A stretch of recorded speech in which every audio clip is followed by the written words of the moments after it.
días. Bueno, como todos los martes, vamos a informar sobre la situación de la salud. Recuerdo que estamos trabajando en dos grandes frentes. Uno es el seguir atendiendo la pandemia de COVID, estar atentos, no confiarnos, continuar con la vacunación, todo lo que se está haciendo. Y el otro frente es montar todo el sistema de salud pública que estaba pues en el abandono, tirado, porque no se le dio importancia durante muchísimos años. Lo que imperaba en salud era la corrupción, todo lo que era la salud pública, al grado que está peor la situación de la salud pública que la educación. Se pensaba de que el problema se tenía en la educación y era más que nada un asunto ideológico, porque apostaron los neoliberales corruptos a la privatización de la educación. Era como una bandera, como un símbolo. Hasta Claudio X González, todo un grupo se dedicó a eso. Y hubo mucha campaña mediática. En cambio, en el asunto de la salud no se tomó como bandera.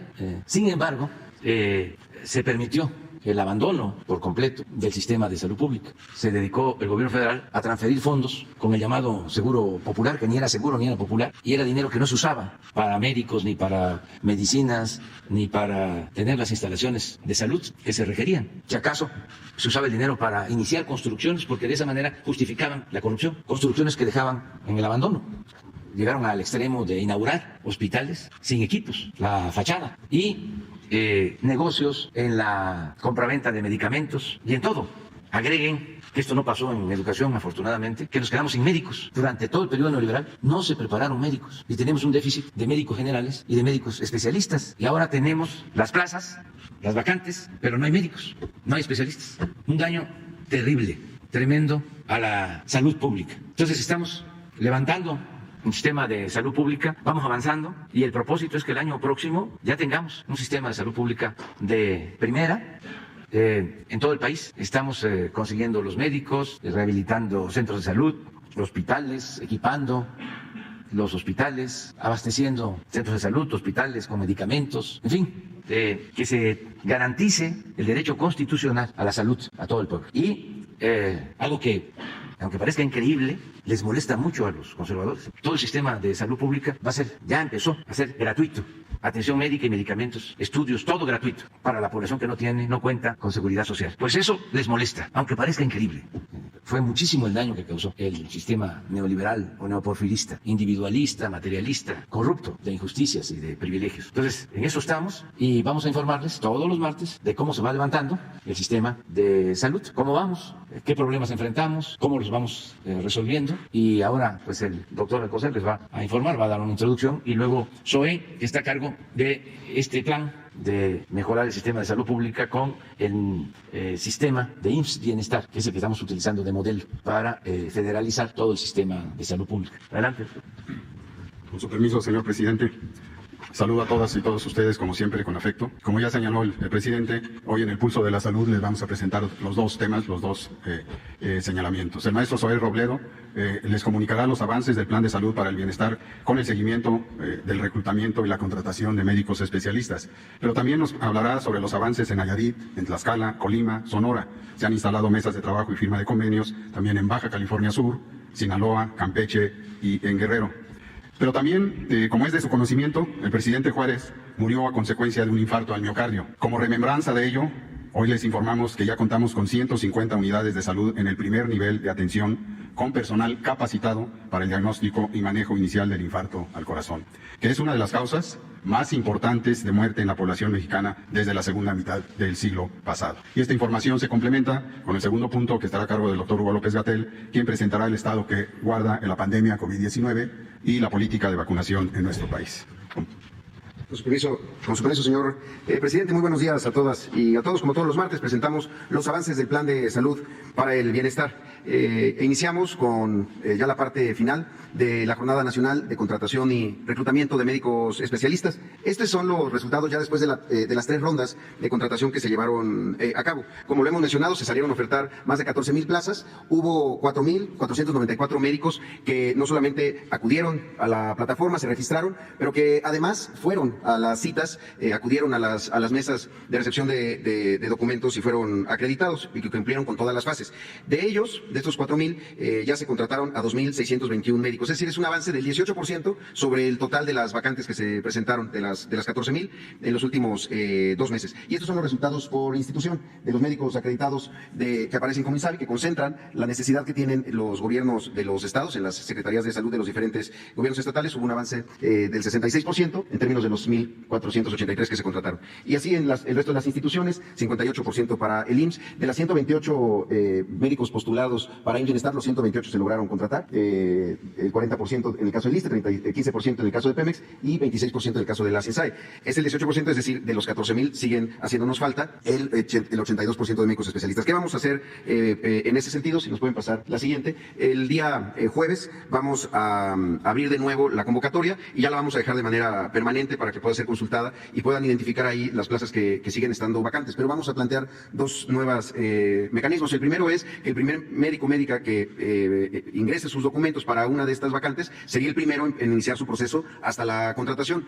Y el segundo caso es poner mucho más énfasis en las vacantes de difícil acceso, porque muchas de estas, más de 2,500 que ya se contrataron, algunas sí están en estos lugares, pero muchas, la gran mayoría, pues siguen estando en centros urbanos grandes y las grandes ciudades. Entonces, la próxima semana pues tenemos más información de cómo va a partir de la apertura el próximo jueves 21 de julio. Sobre los temas de avance en 4 estados, empezamos con Nayarit, donde ya se están operando el 100% de las unidades de primer y segundo nivel. En personal hay un 66% de cobertura de médicos especialistas, es decir, contamos con 413 de 620. En el proceso de basificación, donde está personal no solo de médicos especialistas, sino también médicos generales, enfermeras, enfermeros, personal paramédico, están ya en ese proceso 896 personas de las 909, es decir, llevamos un 99%, y el 100% del personal de hospitales capacitado, 75% en las unidades de primer nivel, centros de salud y unidades de primer nivel. En infraestructura, desde abril que iniciamos este proceso, estamos ejerciendo un presupuesto de 51 millones de pesos para las obras indispensables de impermeabilización, bardas y demás. Ya tenemos un 95% del ejercicio de este gasto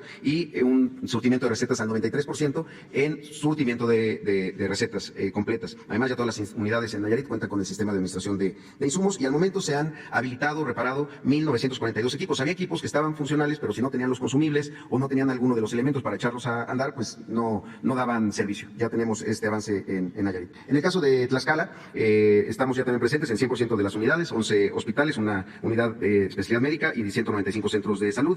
En el personal tenemos un 72% de la cobertura de médicos especialistas y están en proceso de basificación 947 de las 1,050 personas. La semana pasada estuvimos con la gobernadora Lorena Cuellar justo en un proceso de entrega de estas bases a 300 personas entre personal de enfermería, médicos y paramédicos. También se cuenta ya con la capacitación del 100% del personal en hospitales y el 76% del personal en unidades de primer nivel. Y en términos de la infraestructura también desde el 30 de mayo se está ejerciendo un presupuesto de 66 millones de pesos, del que tenemos un avance del 86% y un nivel de surtimiento de recetas del 81% ya con la instalación del sistema de administración de insumos, además de 187 equipos ya habilitados y que están ya funcionando. También, que anuncié el pasado 14 de julio, también allá en Tlaxcala con la gobernadora, se puso en operación el nuevo Hospital General de Tlaxcala, un hospital que también había estado durante 2 años concluido, pero con problemas jurídicos, no se podía hacer la migración de las personas del anterior Hospital Cervantes y ya al momento están en operación los servicios de consulta externa, imagenología, dietología y este hospital cuenta con especialidades que no tenía el hospital anterior y que se acaban de incorporar en los servicios, como cirugía maxilofacial, gastroenterología, endoscopía y neurología, y con equipos que también no se contaban, como un tomógrafo de 64 cortes. La siguiente, por favor. En el caso de Colima, tenemos también presencia ya en los 5 hospitales, además del 40% de los 131 centros de salud del primer nivel. Esta semana concluimos ya la presencia del programa en todos el primer nivel de atención. En personal de especialistas estamos con una cobertura del 79% y del proceso de basificación llevamos 541 personas de 559 ya basificadas y con el 100% del personal capacitado en hospitales y el 85% en centros de salud en el primer nivel. En cuanto a infraestructura, desde el 28 de mayo se han invertido 50 millones de pesos en estas tareas de dignificación de las unidades, con lo que ya estamos al 99% del avance de esta meta. Hace 2 semanas estamos al 90%. Y con un indicador del 87% en el surtimiento de recetas completas, ya también con los hospitales que cuentan con el sistema de administración de insumos, además de 94 equipos que han sido ya puestos puestos en funcionamiento. Y en el caso de Sonora, desde el pasado 29 de junio, que se encuentran allá 11 equipos multidisciplinarios del programa Bienestar, están ya presentes en los 15 hospitales del estado de Sonora, en donde están realizando tareas de capacitación, identificación del personal directivo para la implementación del programa. Para agosto tenemos programado comenzar en las 2 unidades de especialidad médica y la unidad de cirugía ambulatoria, y ya se tiene presencia en 11 de 218 centros de salud. Particularmente son las de la zona de Cananea, alrededor del Hospital General de Cananea, o el Tamazura, y también el 85% del personal de segundo nivel está capacitado, 25% del primer nivel, además de 70 equipos que han sido puestos en operación. Finalmente, hicimos estas visitas con el doctor Alcocer, con los compañeros de INSABI también y los gobernadores de los estados de Baja California Sur, Sinaloa y Campeche, para dar a conocer el plan, firmar los convenios específicos e iniciar ya en este momento las mesas de trabajo para las siguientes etapas. Estamos con un compromiso para iniciar en el estado de Baja California Sur el día de ayer, justamente que se inició ya todo este proceso, el 1 de agosto en Sinaloa y el 15 de agosto en Campeche. Y también queremos anunciar que se incorporó también un estado más que no estaba en esta lista inicial, que es el estado de Guerrero. Tuvimos una reunión de trabajo con la gobernadora para que iniciemos ya el 25 de julio el levantamiento de las más de 1,050 unidades entre hospitales y centros de salud que tiene el estado de Guerrero, pero también se está trabajando paralelamente en diferentes aspectos, sobre todo de equipamiento y de infraestructura. Y como lo ha comentado el doctor Alcocer, damos a conocer el día de hoy la incorporación de 150 unidades del IMSS, particularmente del IMSS Bienestar, al Código Infarto. El Código Infarto es este protocolo de respuesta rápida ante las personas que están teniendo justamente un infarto. Uno de los principales elementos es la terapia trombolítica o fibrinolítica, que tiene que ocurrir en los primeros 30 minutos desde que una persona entra a un área de urgencias. Recordamos mucho con el doctor Alcocer hace algunos meses en Iztlahuacán, allá en Colima, que en la gira que hicimos con el presidente por los 80 hospitales de Bienestar, siempre les preguntaba en las áreas de urgencias sobre este tratamiento, y Bienestar no estaba en Código Infarto, los 80 hospitales no estaban. Ahora están esos 80 hospitales con estos medicamentos, con la capacitación del personal, con los equipos, sobre todo en los carros rojos que estén completos, electrocardiógrafos, y la referencia hacia las salas de hemodinamia y hacia otros puntos de referencia para poder salvar la vida de estas personas. Además de los 80 hospitales de Bienestar, más 15 hospitales de Nayarit, 10 de Tlaxcala y 5 de Colima, que ya son parte de Bienestar, se incorporaron unidades del régimen ordinario del Seguro Social que no estaban incorporados, 32 hospitales y 11 unidades de medicina familiar. Entonces, con esto pues podemos dar la atención que merece la población con independencia de su derecho a bienestar, y hacerlo, como lo ha dicho siempre el presidente, de manera rápida y sobre todo gratuita, que nadie tenga que pagar por esto. Finalmente, solo un comentario. En la conferencia de prensa del 5 de julio, Esteban Durán de La Vanguardia comentaba un tema sobre los trámites del IMSS. Nos pidió el presidente informar y solo lo vamos a dejar aquí. Son 20 trámites que están digitalizados, tanto para jubilados, asegurados y también para empleadores. Estos trámites implican que ya las personas no tienen que visitar una delegación o una subdelegación del IMSS para llevar a cabo el trámite. Es digital, es gratuito, y a la fecha, solamente del año 2022 al primer semestre del año, se han llevado a cabo 40.2 millones de estos trámites, que van desde vigencia de derechos, asignación o utilización del número de seguridad social, hasta trámites ya más complejos. Si pueden pasar al centro, los vamos a dejar aquí para que tengan esta información, y también pueden llamar al 806 23 23 23, es más fácil, 806 23 23 23, y también en la plataforma IMSS Digital o en la página del IMSS pueden encontrar todos estos trámites que no implican que haya nunca más ningún tipo de coyote intermediario entre la institución y sus derechos. Será todo por nuestra parte, señor presidente. Gracias. Gracias. Con su permiso, presidente, secretario, director. Muy buenos días, tengan todas y todos ustedes. Vamos a informar brevemente sobre el curso de la epidemia de COVID y también sobre el avance de la vacunación contra COVID, en particular en niñas y niños de 5 a 11 años de edad. Si me pasan la primera, por favor. Aquí vemos nuestra curva epidémica de agregación semanal. Esta es la representación gráfica de la cantidad de casos de enfermedad que se van presentando por semana. Y pueden ver ustedes en el extremo derecho, es la situación que enfrentamos más recientemente, desde hace 14 semanas, con este incremento en el número de casos que se presentan por semana. Hay algunas indicaciones de que está desacelerándose la transmisión de COVID en México. Esto lo vemos porque en los distintos indicadores que tienen que ver con la ocurrencia de casos nuevos, de hospitalizaciones nuevas y de muy lamentables defunciones, así como los porcentajes de positividad. ¿Qué? Está habla de vacunación. No, por favor. Estos indicadores, los distintos indicadores que tenemos de actividad epidémica, empiezan a mostrar reducción. Ojo, todavía no es que disminuya la cantidad de casos diarios o la cantidad de casos semanales cuando se compara con las fechas inmediatas previas, la semana previa o el día previo. Todavía no es eso. Pero sí vemos que el aumento que se presenta día con día o semana con semana es ya menor al que se estaba presentando en las 14 semanas anteriores. Estemos expectantes, nosotros lo vigilamos diariamente y estaremos informando cuando ya se esté presentando una reducción. Por el momento, seguimos con las mismas medidas de precaución, de prevención que hemos estado indicando desde el inicio de la epidemia.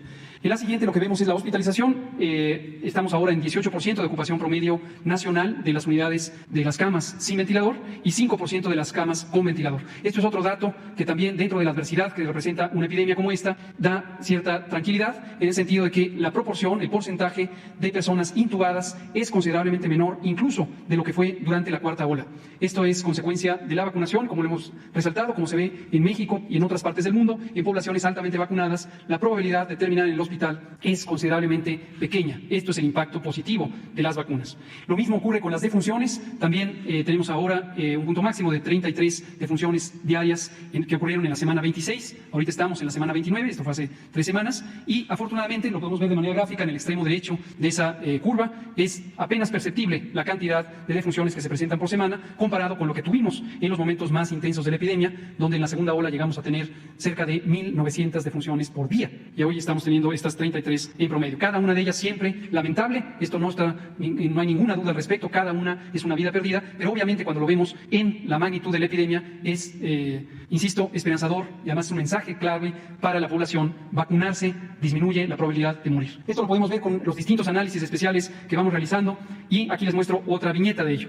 Ya habíamos dicho que 70%, es decir, 7 de cada 10 personas que en su momento perdieron la vida por COVID durante esta quinta ola, son personas que no se habían vacunado. Lo podemos ver del lado izquierdo, personas sin vacunar, 70%, 7 de cada 10. Y de estas 978 defunciones, lo que vemos es que las personas con vacuna, lo que se muestra enfáticamente con las 2 flechas verdes en el lado derecho, las personas con vacuna tienen una menor representación entre las personas que perdieron la vida. Pero además, quienes no tenían enfermedades crónicas y además fueron vacunadas, tienen el menor porcentaje de mortalidad.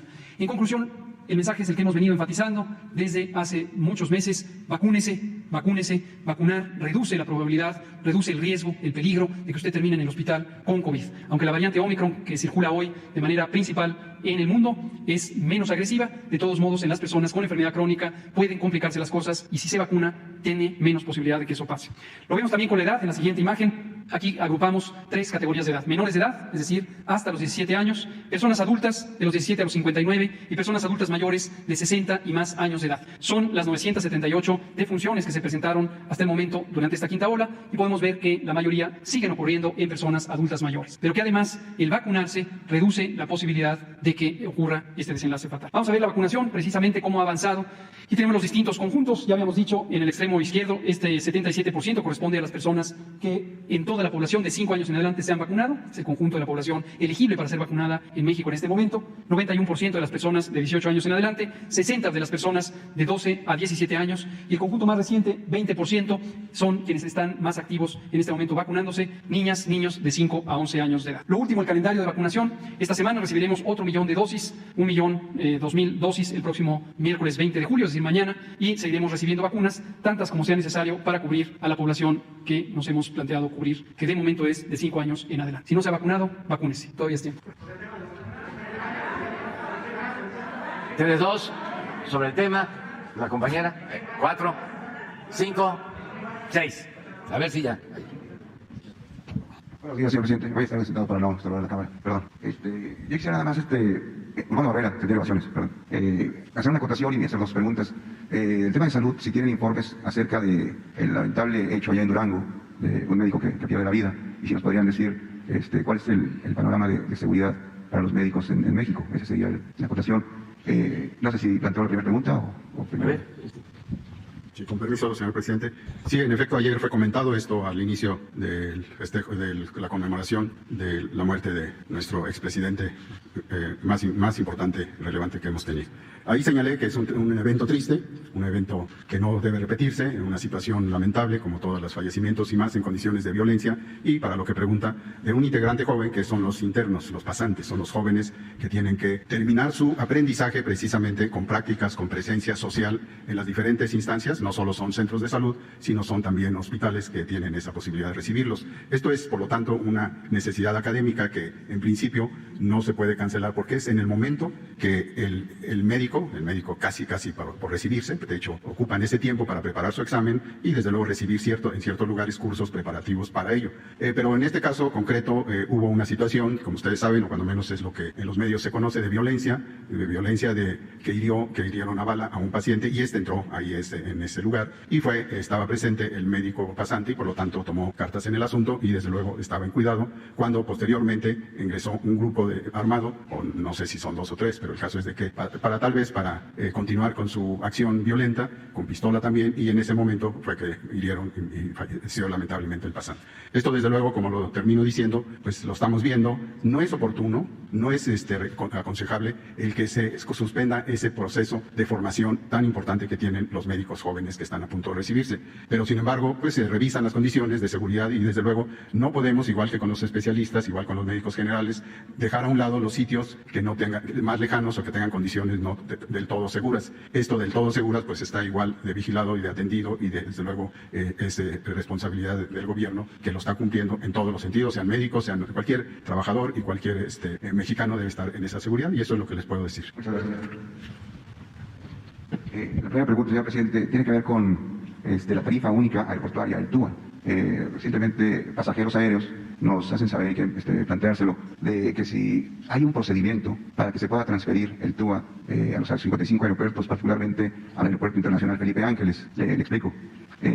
Cuando uno compra un boleto de avión, una parte es el servicio y la otra parte se transfiere a los aeropuertos. Pero los pasajeros que nos dan información nos comentan que cuando no se usan los boletos, nada más se reporta una parte y no la otra, o cuando se reporta 15 meses después por las líneas aéreas.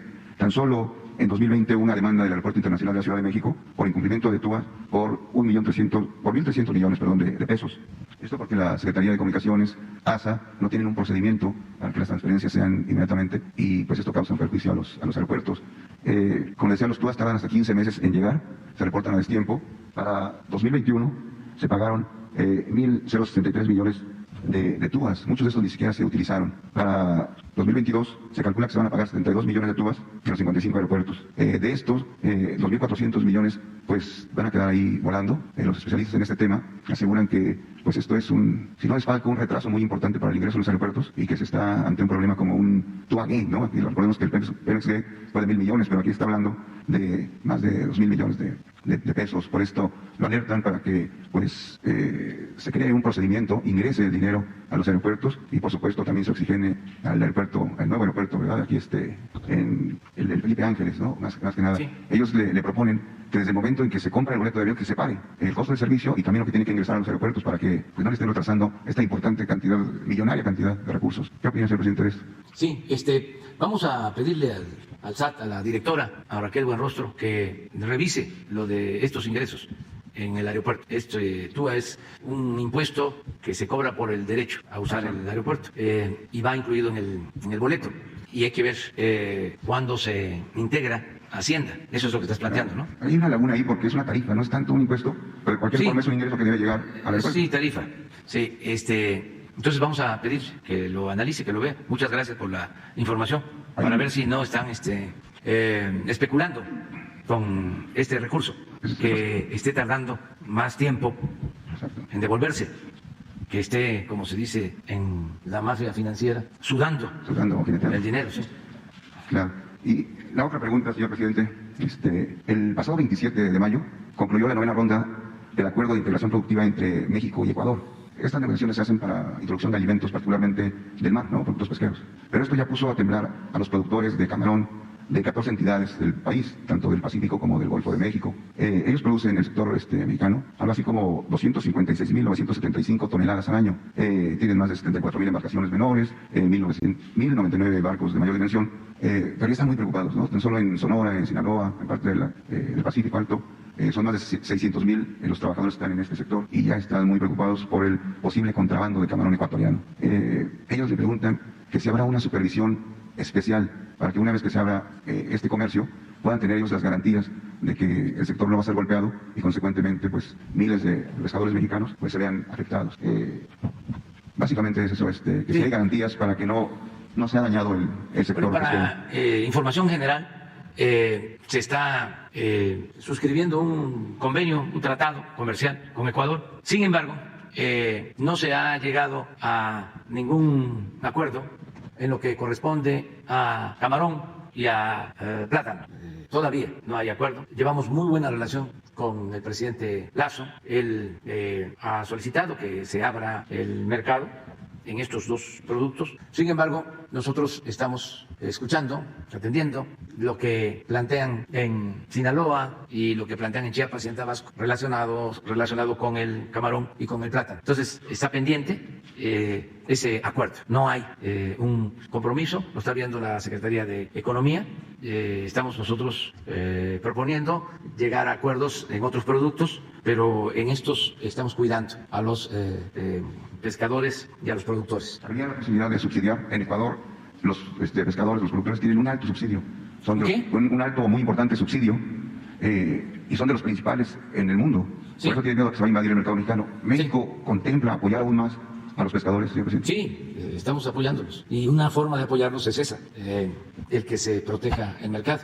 Y queremos mantener buenas relaciones con el gobierno de Ecuador y es una persona muy decente el presidente de Ecuador, el presidente Lasso, a pesar de que es de origen banquero, llega a gobernar Ecuador y está haciendo las cosas bien. No ha sido fácil para él, sobre todo enfrentar protestas y violencia en los penales, en las cárceles, muchos muertos y enfrentamientos en cárceles. Pero él es un agente, repito, decente, con el que llevamos muy buena relación. Sin embargo, tenemos que cuidar a los sectores productivos del país. No se puede apostar a una apertura indiscriminada y sin límites, como era antes. Tenemos que proteger ciertos sectores que son fundamentales, estratégicos, como lo hacen en todo el mundo, todos los países. Entonces, ese es el caso, pero sí llevamos muy buena relación y voy a pedir un informe de cómo va la negociación del tratado con Ecuador. Seguimos, te toca a ti. Gracias, muy buenos días a todas y a todos. Liliana Noble de Pulso Saludable. Señor presidente, quisiera saber si me puede ayudar a entender un poquito este tema de la deficiencia de médicas y principalmente de los especialistas. Entiendo que en este primer grupo se está tratando de contratar a 14.323 médicos, de los cuales el 85% no respondieron a esta primera convocatoria, que serían 11.128. Yo quisiera saber cómo van a resolver este tema de las faltantes, estos 11.128, si lo van a hacer a través de esta nueva convocatoria y los que falten serían sumatorios a los médicos cubanos que van a llegar, cómo va ese tema, y los que sigan faltando, ¿de dónde van a echar mano los médicos? ¿Estarían pensando, señor presidente, en traer médicos de otras naciones, los europeos? Entiendo, algunos médicos en el Reino Unido, en Inglaterra particularmente, estarían muy interesados en venir a trabajar al país. ¿Qué se sabe al respecto? Esa sería mi primera pregunta, presidente. Mire, este déficit de médicos es el reflejo o la prueba más clara, fehaciente del fracaso del modelo neoliberal en México y en el mundo. Imagínense que no hay médicos en los países, no hay especialistas, sobre todo por las políticas que impusieron de limitar la posibilidad de que estudiaran los que querían ingresar a las escuelas de medicina. El rechazo masivo de jóvenes en nuestro país. Nosotros llegamos a calcular que se rechazaban 300.000 jóvenes al año. Entonces tenemos este grave problema. Deberían de rendir cuentas los que sostuvieron esta política y también los que guardaron silencio, porque como imperaba la corrupción, se beneficiaban los de la élite, empresarios, comunicadores, médicos, incluso universitarios, rectores, servidores públicos, quienes fueron secretarios de educación, secretarios de salud, desde luego los presidentes. Imagínense qué daño tan grave al país. Pero para consuelo nuestro, si es que sirve de consuelo, así está el mundo, porque precisamente nosotros, buscando cómo resolver el problema, nos planteamos, vamos a traer médicos de otros países, pero tampoco hay, porque la política neoliberal, acuérdense, que se aplicó en todo el mundo, eran las llamadas reformas estructurales del Fondo Monetario Internacional, del Banco Mundial, la misma agenda para España, para Argentina, para Chile, para México, para todos los países, reforma educativa, reforma fiscal, reforma laboral, reforma energética, reforma a la seguridad social. ¿Cuál me falta de las estructurales? Salud, todo. Pero era lo mismo. Era la agenda que imponían a todos los gobiernos peleles. Nosotros en México no nos guiamos durante 30 años por un programa de desarrollo propio, sino nos impusieron la política económica, la agenda. Pero repito, era de aplicación universal. Entonces ahora estamos viendo dónde conseguimos médicos. Y no les gusta a los conservadores, pero hay una realidad de América Latina, y incluso si se analiza y se compara lo que sucede en otros países del mundo, el país que más médicos tiene es Cuba. Pero esto les molesta mucho, ¿no?, a los conservadores. Una vez hablando con un amigo que estimo mucho, pero conservador, anti-revolución cubana, dedicado a la agricultura, me estaba hablando de todo el avance tecnológico en la agricultura y salió el tema de la papaya. Y le dije, pues lo que fue un gran invento fue la variedad de papaya Maragol, porque antes la papaya no resistía, la cáscara era muy delgada, y se creó esta variedad con una cáscara más gruesa, que es la que se consume más. Y le digo, ¿y fue un cubano el que inventó la variedad? ¿Cómo me vas a decir eso? Si esos no tienen para nada. Le digo, no, fue un cubano. Y le puso Maragol, creo que porque tiene 2 niñas, o tenía 2 hijas, o tiene 2 hijas, una María y otra Dolores, o algo así. No, le digo, pues habla con tus especialistas, porque él se dedica también a eso. Y habló y sí, se la tuvo que tragar. Pero es lo mismo de los médicos. Ellos cuidaron la formación de los médicos, le dieron prioridad. Ahora que estábamos hablando de la posibilidad de traer médicos cubanos, que además llevamos muy buena relación con el gobierno de Cuba y nos han ayudado y van a enviar médicos, pero necesitamos muchos médicos, porque es bastante el déficit. A mí me gustaría que aquí Zoé les explicara cuántos especialistas necesitamos o estimamos que requerimos para el país y con cuántos contamos. Bueno, hablamos de traer médicos de otros países, pero también recibir información, no sé si sea cierta, que en Brasil, a pesar de que se trata de un gobierno con una postura política distinta, han llegado a un contrato con médicos cubanos y no hay en el mundo. Por eso el modelo neoliberal es un rotundo fracaso, no solo en México, en el mundo. Esto que estamos padeciendo ahora, de la crisis económica, sí se precipitó con la pandemia y se precipitó con la guerra, pero ya estaba a punto de estallar la crisis mundial, porque el modelo no funciona, o funciona para una élite, pero no para los pueblos. No es posible que haya 800 millones de seres humanos que viven con $1 diario. Es una monstruosa desigualdad económica, social, y ahí se están exhibiendo, ¿no?, las enormes riquezas y las extravagancias de los multimillonarios en el mundo. Son los temas en la publicidad que ya se le ocurrió a un multimillonario que va a comprar la Coca-Cola porque quiere ponerle cocaína. Genial. Y esas son las notas. En un mundo muy desigual. Ni Naciones Unidas, ningún organismo internacional preocupado por la monstruosa desigualdad que existe en el país. Entonces, me gustaría que explicaras, Zoé, cuántos médicos especialistas estiman que vamos a necesitar para tener cubierto todo el sistema de salud pública para población abierta, para los que no tienen seguridad social. Sí, muchas gracias, señor presidente.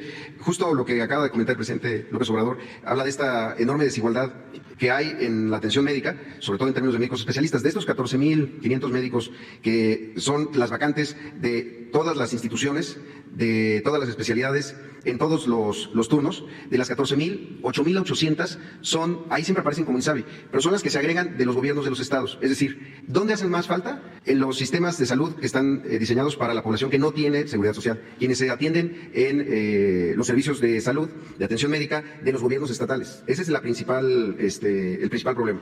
De esos 8.800 fueron contratados 1.400, es decir, la brecha sigue siendo muy, muy grande. En ese sentido, ¿cómo se está buscando cubrir? Desde luego, contratando más, es decir, con estos procesos que además no se abrían. Todos estos procesos los llevaban a cabo cada institución, digamos que año con año, en diferentes modalidades y de diferentes formas. Nunca se ponían a disposición para que un médico que estuviera interesado pudiera optar e iniciar así su trámite. En segundo lugar, algo muy importante, y además creo que va a ser uno de los elementos que pueden transformar las cosas, es los médicos que se están formando en este momento, que además creció muchísimo la formación de médicos especialistas. Si antes en todas las instituciones de todo el país se formaban alrededor de 10.000 médicos al año que ingresaban, y dependiendo la especialidad iban saliendo en 4 años, en 5 años, ahora se forman el doble. Nosotros estimamos que para el 2023 la generación ya más grande de las primeras especialidades que van a egresar ya de esta administración, pues se logrará cubrir una parte. Y la otra, pues también abriendo más espacios para las residencias médicas, que tampoco era un tema que se estuviera haciendo, es decir, residencias médicas de los médicos especialistas que están en su último año, pero que muchos se concentraban también en las ciudades. Ahora en las residencias se está planteando que se puedan hacer en hospitales integrales, hospitales comunitarios, en los hospitales rurales de IMSS Bienestar, es decir, donde hacen más falta, porque es para la atención de las personas que no cuentan con seguridad social. Pero de esos 8,000 que todavía hacen falta, bueno, ya ahora 6,500 para los sistemas estatales de salud, se piensa ir cubriendo con estas formas, además, pues también con los médicos de otras nacionalidades. Pero quizá para la próxima, presidente, podemos traer todo la proyección de cómo van a ir graduándose los que se incorporaron ya y a quienes se les abrió la puerta para que puedan llevar a cabo su especialidad. Nada más que eso pues sí lleva tiempo. En 19 se incrementó, en el 20 se incrementó aún más y ya empezarán a salir el próximo año de las especialidades, sobre todo del 80% de donde hacen más falta, que son especialidades troncales, que son las básicas: ginecólogos, pediatras, cirujanos, anestesiólogos, médicos internistas, médicos familiares también, que es el número más grande. Seguimos teniendo ese gran déficit. Solo para poner un ejemplo, se habla del 18% en promedio, pero en pediatría quedó al 10% la cobertura, siendo los pediatras pues tan importantes. Lo mismo en temas en ginecología como especialidad. Señor presidente, si me permite, que no se siente el maestro Zoé, bueno, ya se sentó. Quisiera saber, de estos 50, en otra pregunta, de estos 150 unidades de trombólisis, esta hora dorada que ustedes los expertos le llaman, esta terapia de reperfusión, ¿ustedes tienen prospectado cuántas mexicanas y mexicanos van a salvarles la vida? Porque desde el inicio de hace varios años ya de Código Infarto, se comenzó a dar cuenta el sector salud justamente de estas necesidades de terapia de trombólisis, y los cardiólogos fueron los primeros en levantar la mano y decir que en efecto el Código Infarto era muy bueno, pero las necesidades eran muy grandes y si se compara con ser una de las primeras causas, ahora superada por la COVID-19, pero la primera causa de muerte entre las y los mexicanos, y creo que en el resto del mundo, ¿cuántas prospectan ustedes? ¿Cuántas personas se les estará salvando la vida en esta primera hora dorada que los expertos le llaman? Sí, el cálculo que se tiene desde 2015 a la fecha con Código Infarto, y sobre todo para esta primera hora, que tiene muchas veces que ver con organizar al propio personal, a los equipos, para saber cómo debe de ser la atención inmediata. Ahora, solo quisiera así aclarar, en el año pasado hubo más fallecimientos por infarto al miocardio que por COVID. Sigue siendo una de las principales causas de defunción, y el cálculo es que con esta primera atención, para estabilizar al paciente con la trombolisis y después dirigirlo a una unidad de más complejidad, ya sea del IMSS o de todo el sector de salud, también eso es uno de los elementos que estamos buscando, que se integre todo el sector, y también estamos trabajando en eso. Se calcula que es el 60% de los casos que pueden tener un pronóstico mejor y que pueden salvar la vida. Sin embargo, pues eso también tiene que ver con cómo se hace el diagnóstico y con contar con los equipos y la capacitación en el personal. Pero sí, del 2015 a la fecha, esos son los datos con los que se cuenta, que si se atiende de manera oportuna. No todos son candidatos a tener esta intervención. Por eso hablo que de los que ingresan, el 60% que son candidatos a poder recibir esta trombolisis y después ser dirigidos hacia una sala de hemodinamia, se calcula que está arriba del 60% las posibilidades de salvamento. Y, maestro Zoé, finalmente, este Código 100 que involucra las enfermedades mentales y los temas de adicciones, ¿cómo se está implementando? ¿Cómo lo están trabajando en las unidades de IMSS Bienestar? Gracias. ¿El código qué, perdón? El Código 100, que habla del tema de las enfermedades mentales y de las adicciones, ¿cómo se está implementando en las unidades de IMSS Bienestar? El IMSS Bienestar, desde que nació como IMSS Coplamar, tiene un componente que también se empezó a dejar de lado y hasta a menospreciar, que es el involucramiento de las comunidades, la acción comunitaria, como se le llama, es decir, generar esta corresponsabilidad entre las propias poblaciones y las instituciones en el cuidado de la salud. Y esto incorpora el tema de salud mental. Todas las unidades de primer nivel de IMSS Bienestar, las más de 3,500 unidades médicas rurales y los hospitales ahora, cuentan con este programa que es CARA. Y el CARA muchas veces puede pensarse que toda la salud mental es psiquiátrica, pero hay muchos elementos de salud mental que desde CARA se pueden empezar a identificar. Cuestiones que van desde violencia familiar, abandono del estudio, violencia en el noviazgo, también decisiones sobre salud sexual, salud reproductiva, activación física, alimentación, y que muchas veces, porque se atienden con psicólogos, ahí se pueden hacer algunas detecciones que después tienen que acompañarse, en algunos casos ya de cuestiones ya más de más alto complejidad, digamos. Pero ahora ya en estos hospitales, ahora que fuimos a Tlaxcala al hospital, que es un hospital extraordinario, pero tiene ya también este espacio en donde los adolescentes, sobre todo, en quienes se está recayendo gran parte también de los problemas de salud mental, pueden acudir, pueden hablar entre pares, pueden expresar muchas de sus preocupaciones, angustias, ansiedades, y ahí el personal de psicología empezar a hacer detecciones. Pero está muy enfocado en eso, en el primer nivel de atención. Gracias. Sí, es muy interesante la atención a infartos, lo que se está haciendo, porque es una enfermedad que causa muchas muertes. Son muertes silenciosas, pero es la principal causa de mortalidad en el país. En la época más difícil del COVID, desde luego que no. pero es muy probable que este año sea de nuevo la principal causa, y es la desatención completa, porque quien padece de un infarto en una comunidad, en un pueblo, no tiene cómo ser atendido. Puede ser salvado si se tienen estos equipos que se están instalando y se está formando personal para ese propósito. Es pues un primer auxilio para que en una ambulancia puedan llegar a un hospital donde exista un cardiólogo, un intervencionista y se les salve la vida. Es muy importante lo que se está estableciendo en el sistema este de IMSS Bienestar. También Zoe habló de CARA. Es un sistema de atención, sobre todo a jóvenes, que hay en estos hospitales, el IMSS Bienestar, si mal no recuerdo, atienden con psicólogos, con psicólogas, atienden violencia, trabajan en educación sexual, lo de las drogas, lo tratan, y lo de la alimentación, no a los productos chatarras, porque también todas estas enfermedades, los infartos, todo, aunque son hereditarios, muchos pueden evitarse si son buenas las prácticas de alimentación, si se hace el deporte, si hay medicina preventiva, educación para la salud. Entonces lo que se está haciendo es empezar de abajo hacia arriba, no solo tener muy buenos hospitales, sino evitar que la gente se enferme con mucha educación para la salud, medicina preventiva. Es un plan que se está llevando a cabo, muy interesante. ¿Quién sigue? No, pero los que siguen. Cuando se da la palabra ya, yo ya no me voy a acordar de quién. A ver, ¿quién sigue? Las compañeras, compañeros que tienen el micrófono, que se den cuenta. Bueno, vamos. Adelante. Gracias, presidente. Muy buenos días. Ramón Flores, del Centinela Informa. Sobre el tema, precisamente, para hacer un planteamiento a los funcionarios de salud. Presidente, a los jubilados del IMSS le adeudan 38 días por año y conceptos que les retuvo el IMSS en otros sexenios. Este recurso ya lo otorgó la Cámara de Diputados a través del ramo 19, distribuidos en los diferentes cuadros del presupuesto de egresos de la Federación a partir del 2015 por la cantidad de 1.295.347.596 pesos.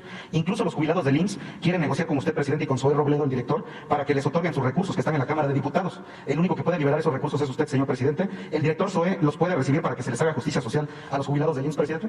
Seguramente es el tema que ya se ha tratado.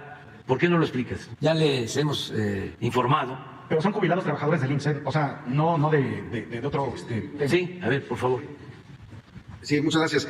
Sí, se ha tenido conversaciones con ellos, varias ocasiones, incluso ante a veces cierres de la Avenida Reforma y demás, porque está por un lado esta parte de lo de cesantina de avanzada de vejez, y este otro caso que incluso estuvieron la semana pasada aquí, y se les explicaba que no son recursos que tenga el Seguro Social, que no son recursos que adeude el IMSS, y son sobre este asunto de los 38 días. Es una organización y que se ha explicado esta situación. Entiendo que efectivamente han llevado la solicitud también a la Cámara de Diputados, y nosotros estamos atentos a lo que se disponga en el presupuesto de egresos. Sin embargo, sí son recursos no solamente que no están en el Seguro Social, no es que existan en las cuentas del Seguro Social, sino que se tiene que resolver, ya sea desde esta situación en la Cámara de Diputados o también quienes han optado por ir por una vía jurisdiccional.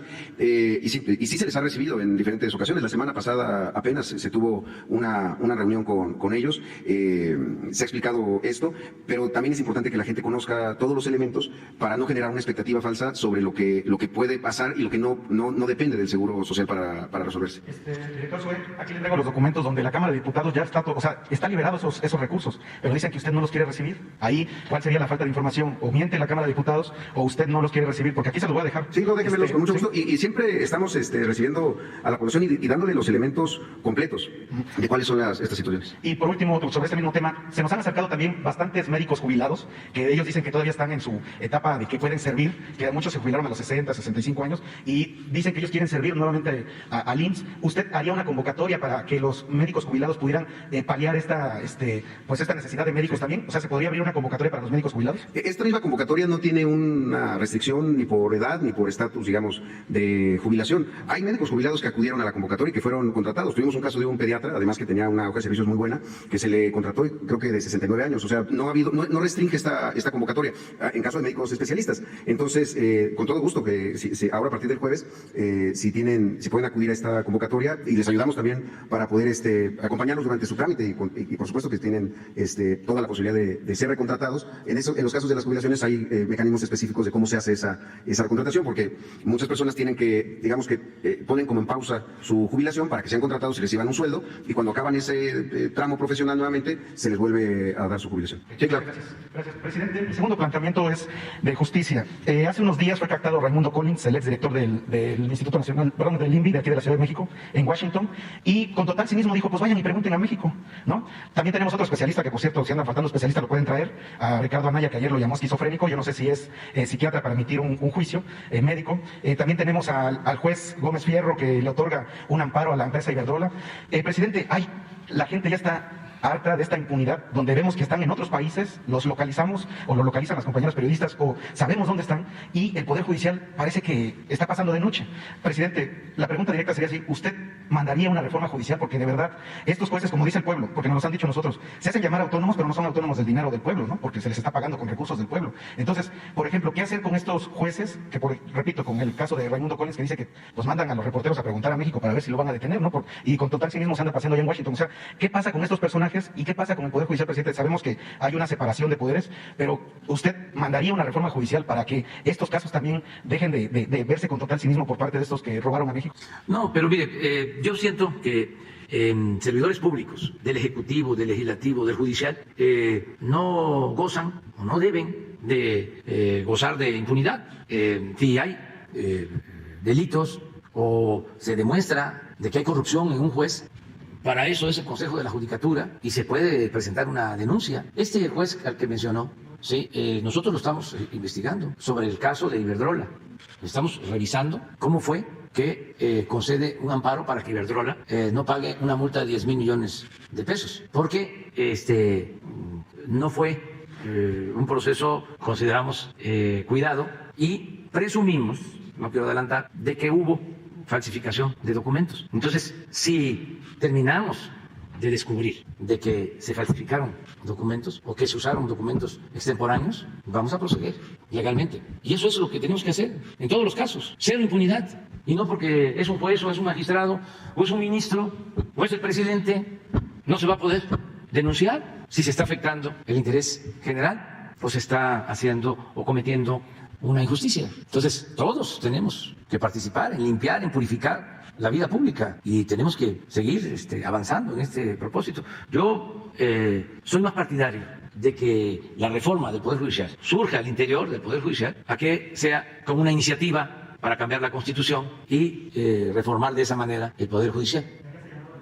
Lo está haciendo el presidente de la Suprema Corte. Nada más que fueron muchos años de dominio de la corrupción. Imperó durante mucho tiempo la corrupción, décadas. Bueno, hasta se le aplaudía a los corruptos. Robaban y ni siquiera perdían su respetabilidad y se veía como algo normal en las élites todavía. Hay esa mentalidad de cómo hacemos negocios, léase tranzas, al amparo del poder público. ¿Cómo conseguimos un contrato? ¿Cómo vendemos medicina? 3, 4, 5, 10 veces más de su valor real. Así estaba todo, podrido. Ahora nos toca esto que estamos haciendo con la salud pública, tiene que ver con los que no tienen seguridad social. Pero imagínense lo que tenemos que hacer, que ya se inició, porque la pandemia nos impidió avanzar desde el principio, en el ISSSTE. El ISSSTE lo dejaron como un cascarón. Imagínense que está una clínica del ISSSTE, pero para hacer los análisis existen contratos, están subrogados, todos los servicios, los bancos de sangre, todo privatizado. Y detrás, quienes fueron funcionarios del ISSSTE, finísimas personas, mafias. Entonces, se están venciendo los contratos y vamos, es como nacionalizar de nuevo, regresar a lo público, lo que ya habían entregado a particulares, a políticos corruptos por influyentismo. Y los servicios de pena avergüenzan. Y esto llevó también a que mucho personal, no todos afortunadamente, se deshumanizaran, porque si están viendo el atraco, el desorden, el robo de directivos, de líderes sindicales, pues ellos también. Entonces, tienen una paciente que ya deben de atender porque necesita dar a luz. No, todavía no, váyase, y luego regresa. a esos extremos. Y de repente sale un doctor, una doctora sensible, no, hay que atenderla ya, urge, y nace la criatura de milagro. ¿Cómo hay gente, estos conservadores, que defienden eso?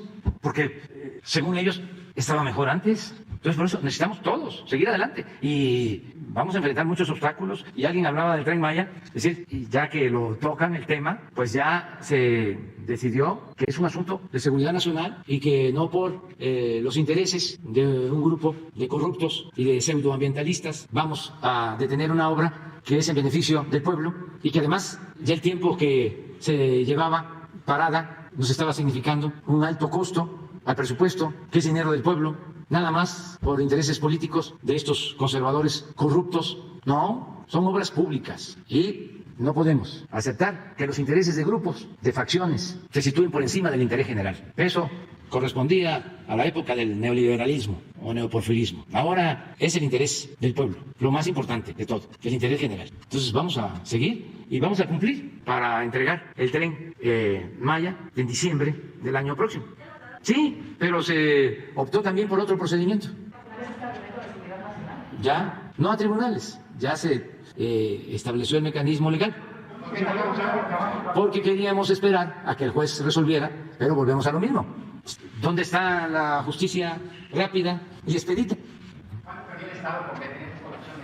Una cantidad considerable, todavía no hemos hecho bien las cuentas, pero ya no podíamos.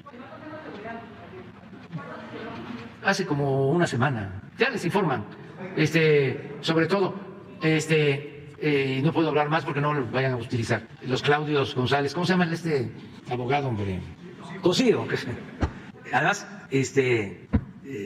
mucha filtración de información. Sabían de que se iba a tomar un acuerdo la vez anterior y media hora antes presentan los recursos de amparo. O sea, estamos trabajando en 4 tramos, pero en el quinto, media hora antes de que se hiciera valer el acuerdo, interpusieron. O sea, es una conspiración. Sí, claro.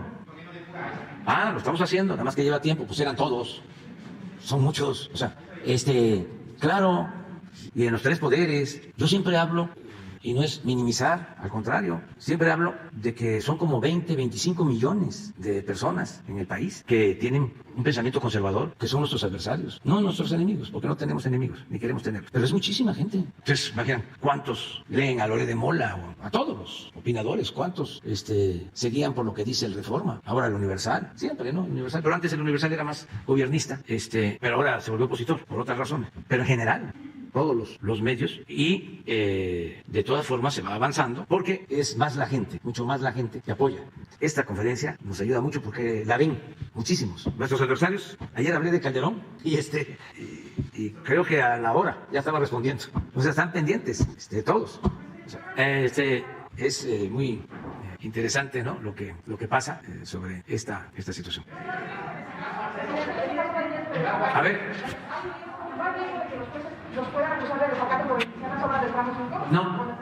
No, porque hay un procedimiento legal establecido. Sí, pero se decidió sobre algunas autoridades y ahora se utilizó otro procedimiento, el que la obra se considera de seguridad nacional. Se estableció, no, ante los jueces no. Ante los jueces se lleva a cabo el procedimiento para terminar de demostrar que no hay ningún daño. Eso se continúa. Pero además, por ser un asunto de seguridad nacional, se tomó un acuerdo y es el que se está aplicando.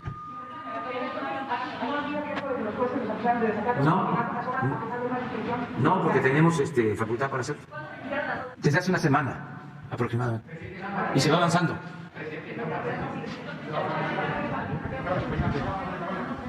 Presidente, muchas gracias. Iván Saldaña, del Heraldo de México. El día de mañana se cumplen 90 días de que se publicó la reforma a la ley minera. Entonces, lo que dice la ley, el artículo transitorio, es que ustedes deben de emitir las bases para para la empresa que va a manejar el tema del litio. ¿Qué tienen, si van a presentar esta semana, van a emitir algo al respecto? ¿Qué es lo que va a pasar? Gracias. Ya se tiene una propuesta.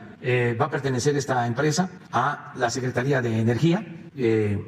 Ya está por enviarse el proyecto en esta semana, como tú lo planteas. ¿Y cómo se va a llamar la empresa? Están en eso, porque ya habían nombres que estaban registrados. Tiene que ser con México porque fue un acto de nacionalización de este mineral que es estratégico y está por presentarse ya. ¿Y entonces cuándo podríamos decir que ya tenemos empresa del Estado para Ya, manejar el litio? sí, ¿Cuándo, sí. ¿A partir de cuándo podría ser? Pues cuando se cumpla con lo que se estableció en la ley de que debe de haber un organismo encargado de administrar esta empresa de la nación. A partir de ahí, pero ya hasta lo expuse en mi intervención en Washington, de que vamos a poder disponer de este mineral, de este insumo estratégico para sustituir combustibles fósiles, porque este mineral, el litio, permite hacer baterías para recarga de vehículos eléctricos. Es importantísimo para la industria automotriz y ya se habló de esto y ya va a funcionar en la Secretaría de Energía porque corresponde a Energía y además esta Secretaría tiene personal especializado y había quedado ya esta Secretaría solo con carácter normativo. La verdad que esta Secretaría la usaron para vender bienes. Era una secretaría para rematar y vender el petróleo, la electricidad. Acuérdense que era la que convocaba a las rondas famosas para privatizar la industria petrolera, la industria eléctrica. Entonces quedó un personal especializado, o hay una estructura que vamos a utilizar con este propósito. ¿Se tiene previsto ganancias, si ya estimaron las ganancias para el Estado con esta empresa de litio? No, todavía están los análisis. Se tiene que definir qué se va a hacer con empresas que ya están trabajando en exploración de litio. Son pocas, afortunadamente, empresas particulares. Digo afortunadamente porque si hubiesen entregado más concesiones para litio, pues seguramente hubiesen entregado todo Sonora, como lo hicieron con las concesiones mineras en general, que entregaron 120 millones de hectáreas del territorio nacional, el 60% del territorio de México lo concesionaron. Entonces, en el caso del litio específico, son como 4 o 6 empresas y además se va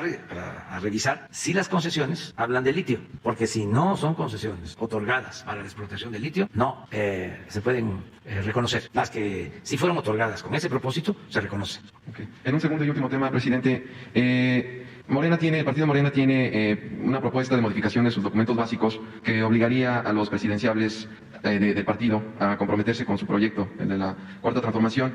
¿Qué opina al respecto? Y ahí añadirle también, el PRD le está haciendo pues un guiño prácticamente a Ricardo Monreal, también si nos regala su opinión sobre estos dos puntos. Gracias. ¿Pero no te entendí el final? Sí, el PRD le está haciendo un guiño a Ricardo Monreal para que él sea el presidenciable yo creo que de su alianza, de la alianza con el PRI y con el PAN. Pues eso lo van a resolver en su momento los partidos, los dirigentes de los partidos. Lo que está muy claro es que la gente va a decidir hacia adelante, independientemente de quién sean candidatos, mujeres u hombres. ¿Qué es lo que se va a decidir hacia adelante? ¿Quieres que continúe la transformación o no? ¿Es transformación o retroceso? Así está. Porque los del bloque conservador no quieren la transformación. ¿O quieren la transformación? No, ¿verdad? No quieren. Votaron en la Cámara de Diputados para que no se convirtiera en derecho la pensión a los adultos mayores. No, eso no quieren eso. En la Cámara de Diputados votaron a favor de Iberdrola y no de la Comisión Federal de Electricidad. No quieren la austeridad republicana, no quieren combatir la corrupción, no quieren la transformación. Pero la gente es la que va a decidir. Y hasta ahora, a pesar de que se enojan mucho y se obnubilan, insultan, la gente está apoyando, porque el pueblo es mucha pieza. Y ya no les funciona a las élites corruptas la manipulación. Ya no es como antes. Eso los trae a nuestros adversarios conservadores de mal humor. Porque antes, como decía Lucas Alamán, nosotros manejamos la opinión general, nosotros manejamos con nuestros periódicos, decía Lucas Alamán, la opinión pública. Le decía a Santana, después de que Santana se había ido al exilio, luego de que en buena medida por su culpa nos habían arrebatado más de la mitad de nuestro territorio y lo volvieron a traer los conservadores. Y Lucas Alamán, que era el asesor, nada más, ahora no hay ninguno como Lucas Alamán, le escribía a Santana diciendo, véngase, no tenga preocupación, porque nosotros controlamos los periódicos y manejamos la opinión general. Ya no es así, ya no es así. Y tan no es así que voy a terminar ya presumiendo. Vamos a tirar un poco de aceite. ¿Por qué no pones la última encuesta de estas que hacen global, internacional? Porque no salen encuestas, ¿verdad? Aquí ya no salen, ¿verdad? Algunos, sí. No, es un asunto del pueblo. La gente no va a querer regresar a la corrupción. El pueblo no es masoquista. La gente va a querer que continúe la transformación, que se profundice. Ya Calderón ayer lo decía, insultando a los empresarios. Decía, ustedes fueron cobardes. Casi les externaba que no habían hecho nada para detenernos, que no habían hecho fraude, como lo hicieron cuando lo impusieron a él. Y hay una frase que es excepcional, inmejorable. Dice, ustedes son los responsables de lo que está pasando y de lo que va a venir. O sea, ya dando como hecho de que fracasaron. Y aquí se aplica lo que decía el presidente Juárez, y más a Calderón y a los que piensan como él. Es nada más recordarles de que el triunfo de la reacción, como decía Juárez, es moralmente imposible. No es nada más, vamos a robarnos la presidencia, haya sido como haya sido. No. Puedes poner, nada más para que los que ven la mañanera sepan cómo estamos, cómo nos ve el pueblo.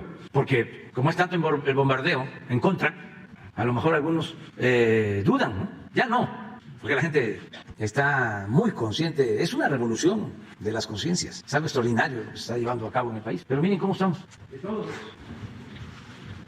De todos los presidentes, 2 pasamos, 2. Esta es aprobación, azul. El de Tepetitán, que no se desabrocha el saco y no sabe sentarse, ni cumple con lo que se enseña en el manual de Carreño, de la urbanidad y de los buenos modales. 66 contra 27. Y este es el fenómeno. Modi, ese es el 1, el presidente de la India. ¿Cuáles otros? Australia también pasa, sí. ¿Y Suecia? ¿Cuál? Aquí, Suiza también. Son 5. Sí. Así estamos. Muchas gracias a la gente por la confianza y nunca, jamás vamos a traicionar al pueblo. Ya terminamos ya. Mañana. Por cierto, mañana vamos a informar sobre seguridad, como lo hacemos todos los días 20 de cada mes. Mañana es el informe sobre seguridad. Viene todo el gabinete de seguridad. Y sí, tú quedaste pendiente, sí. Y mañana continuamos. Tengo muchísimo trabajo. Va a estar Román Meyer para mostrar todo el programa de desarrollo, y va a estar Ariana Montiel y todos los que tienen que ver con los programas sociales en esta semana, que habíamos quedado en esas 2. Y una tercera, Infonavit y Fobiste, que nos los pidieron también. Vamos a ir a revisar el sistema de salud de Nayarit y carreteras, básicamente. Vamos al norte. ¿Sobre qué?